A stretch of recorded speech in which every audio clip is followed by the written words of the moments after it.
What's up, everybody? Welcome to Heresy Financial. My name is Joe Brown, and today we are answering the question of whether or not Bitcoin has intrinsic value. Now, this topic is debated on whether or not something that does not produce cash flow and something that has no commodity value can even possibly have any intrinsic value at all. And so what we're going to do during this video is kind of take a look and see really what is intrinsic value, because number one, it depends on how you define intrinsic value.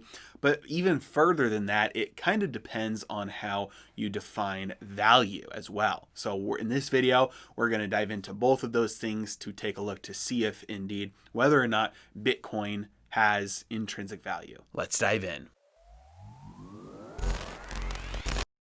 All right, so like I said, to answer the question whether it has intrinsic value or not, we have to answer what is intrinsic value, and then number two, we have to answer what is value. So intrinsic value, this is something that is kind of debated on what things have intrinsic value or not. Something like gold is something that most people, especially if you're watching this video and you've been around my channel for a long time, you heard me talk about something that by nature, just by itself, has value. Well, some people contest that even with something like gold.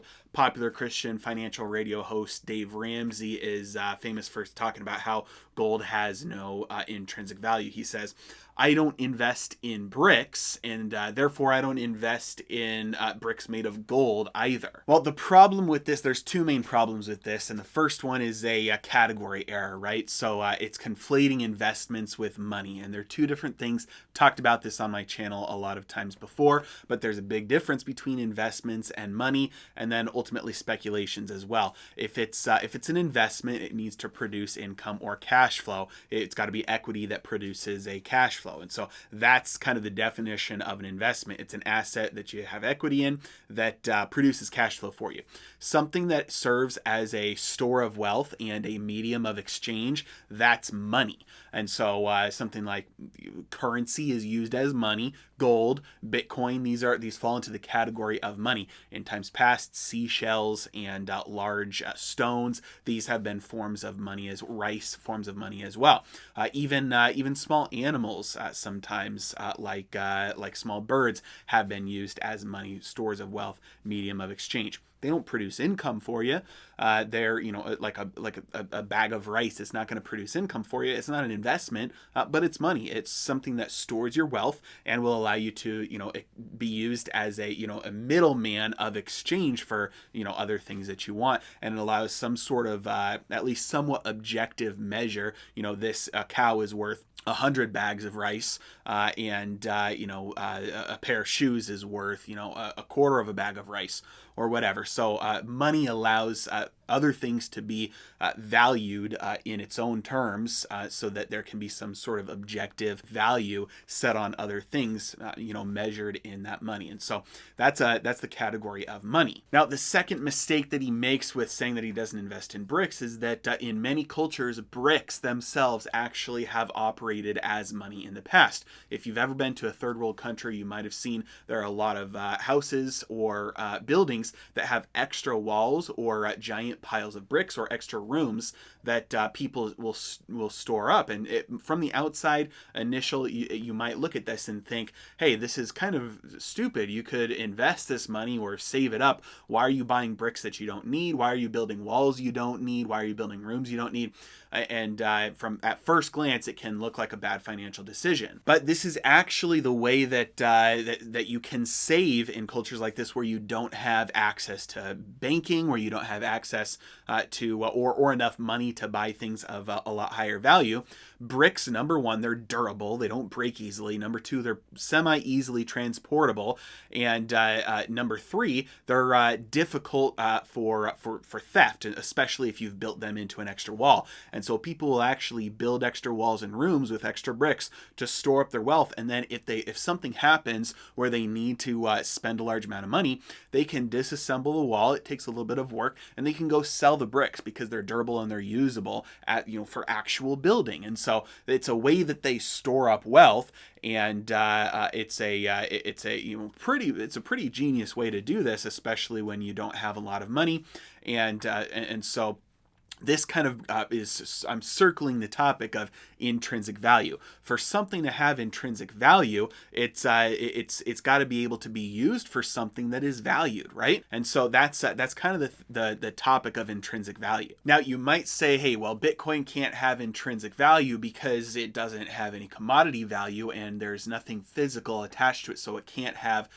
intrinsic value, and it doesn't produce cash flow, so it's not an investment. Well, now we have to address the question of really what is value, because from a certain perspective, in a certain sense, there's really there's no such thing as undervalued or overvalued. Whenever there is a price for something, that is the price that all players who in the entire world who have access to that have decided that's the consensus value of something. That's the price. And so something that looks crazy like Tesla right now, how it's got the it's the 7th largest company right now, and it's just behind Berkshire Hathaway. It just passed up Visa. It makes no GAAP profits. It only makes non-GAAP profits in certain quarters or certain years.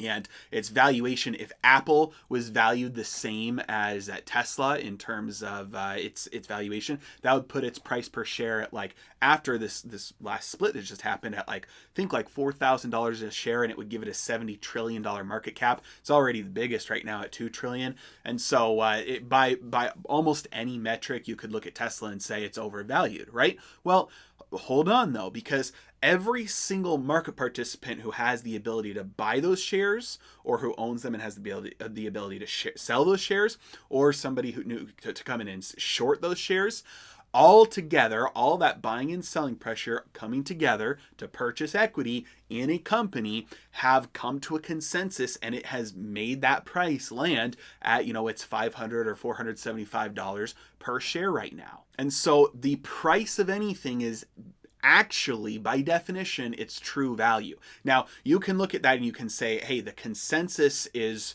wrong. They technically can't be wrong right now, but you can say people will realize that is too much to pay for, X, Y, or Z, and in the future, people and the consensus will be willing to only pay a much smaller amount for that, and you can say that it's overvalued in that sense. But that's basically like Ray Dalio says, in order to make money investing, you have to bet against the consensus and be right. Or as Jim Grant says, successful investing is about having everybody agree with you later. And this is important again because the true value of something at any given point is the consensus. It is the price at which everybody has determined. All of the people who want it really bad, all the people who don't want it as badly, have determined and come together and said, this is the price at which, it's all been agreed upon. It's all come together. All the buying and selling pressure has met in the middle. And so from that perspective, it is absolutely true that Bitcoin, its value is what it's valued at right now. Its price. It has value.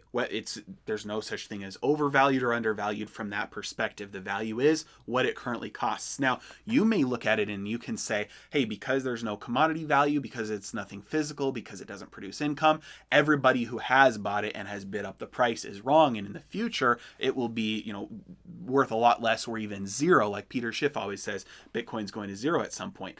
But you can't make that argument just on the basis of a lack of intrinsic value alone, because ultimately it does have value, and ultimately there is a use for it as well. People are using it as a medium of exchange. People are using it as a store of value. It has properties to it that other forms of money don't have, such as its inability to have its supply increased, such as its resistance to censorship, its resistance to seizure. And so there are properties to it, like other electronic or digital items, that have properties that don't necessarily apply to anything physical. And so it does have properties associated with it that gives it some sort of intrinsic value. So that's the long answer, but the short answer is yes, Bitcoin does have intrinsic value. It does have value.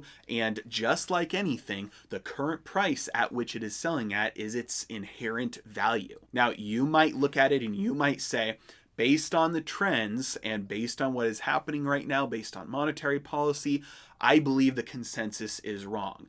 Because if you believe the consensus is right, you wouldn't buy Bitcoin right now. because that would mean that the price would never change if the consensus was perfectly correct. So you wouldn't make anything by buying it. Maybe to store your value in it, that, you know, to store your savings. So that's a different story. But in terms of an investment or to make money, you wouldn't put your money in something, or you wouldn't short it if you believe the consensus was right. So the only time you would take action on something to make money, either on the upside or the downside, would be if you believe that despite all of the information that's available to the public, that you are right, and that everybody else who has decided to buy or sell something is wrong. So does Bitcoin have intrinsic value? Yes, it does. Is Bitcoin worth 12,000 US dollars? Is it worth 400,000 US dollars? Is it worth 0 US dollars? Well, right now it's worth 12,000 US dollars. But in the future, is the consensus right? Is the consensus wrong on the upside or the downside? We'll just have to wait and see. Thank you so much for watching. If you enjoyed the video, please hit that like button and the subscribe button. It really does help out the channel. As always, I appreciate you guys. Have a good day.